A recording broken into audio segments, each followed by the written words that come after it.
ئەمە فێستیڤاڵێکی ساڵانەیە هەموو ساڵێک لە پەیمانگەکەمانەکرێت و فێستیڤاڵەکە کولتووریە و زانستیە.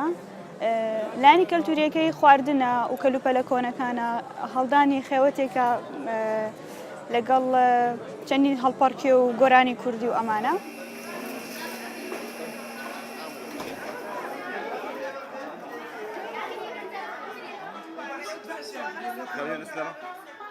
ئەو کرێممان دروست کردووە کە پرۆجێکتمان لەسەرە و 3 مانگە ئەوەی لەسەر دەکەین، تەدریبی لەسەر دەکەین، بزانین چەندە دەچێت. هەموو فەحسەکانیشمان بۆی کردووە. ئێستا شوێناتمان عەرزی بکەین، بزانین چەند کەس بەشداریمان لەگەڵ دەکا.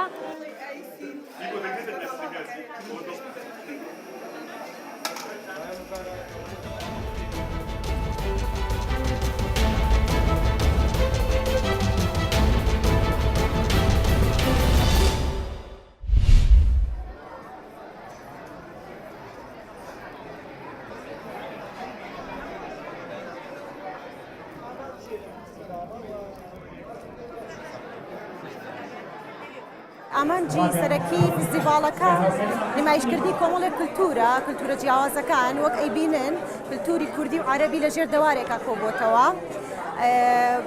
بۆ بنیادنانی ڕۆحی برایەتی و خۆشەویستی لە نێوان خوێندکارەکان و کولتورە جیاوازەکان.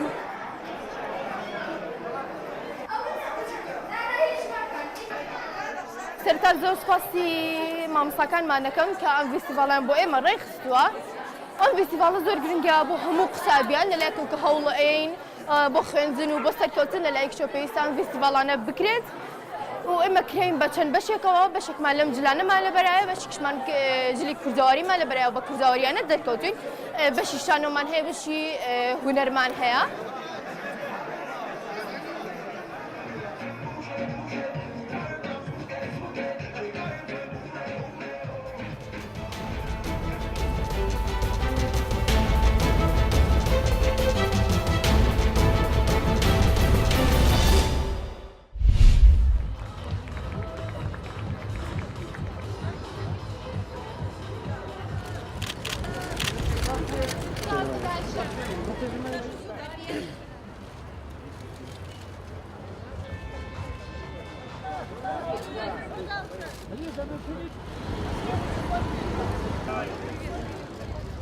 Я люблю кино, которому я, естественно, сочувствую, сопереживаю, так же, как герой, злюсь, восхищаюсь, и поэтому кинофестиваль — это всегда очень достойный уровень, поэтому ты всегда идешь и знаешь, что любое кино, оно будет очень интересное.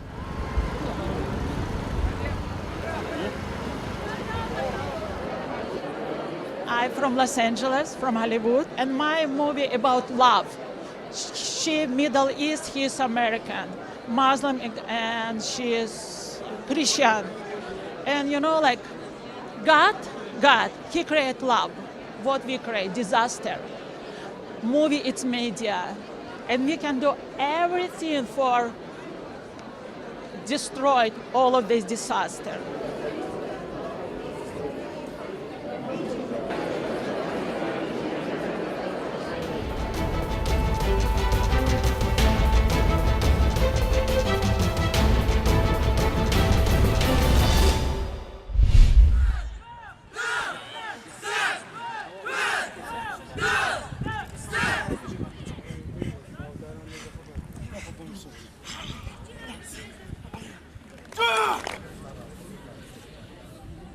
ڕۆژی وەرزشی کوردستان کە بە یەکەم ساڵە دەکرێتەوە، ئێمە وەکو گروپی کۆنفۆتوای سۆران بەشداریمان کرد، هەستین بە نمایشی وەکو تەکنیک، دیفاع شخصی، دارشکاندن، بەدەنسازیە کە دارشکاندن دەستخۆشی بە هەموو لایەنەکان کە ئامادە بوون. ئەسا کوزای یاریزانێکی ئافرەت دەڤەرە سۆران من بەشداری فوتساڵێکچە یەکری ئەس ئەو ڕۆژێکی پیرۆز دادنم، ڕاستی ڕۆژێکی زۆر خۆشە، ئەس پیرۆزبووی هەموو وەرزشانێت کوردستانێت کە ئەم دێرینەکان و وەرزشە گەنجەکە.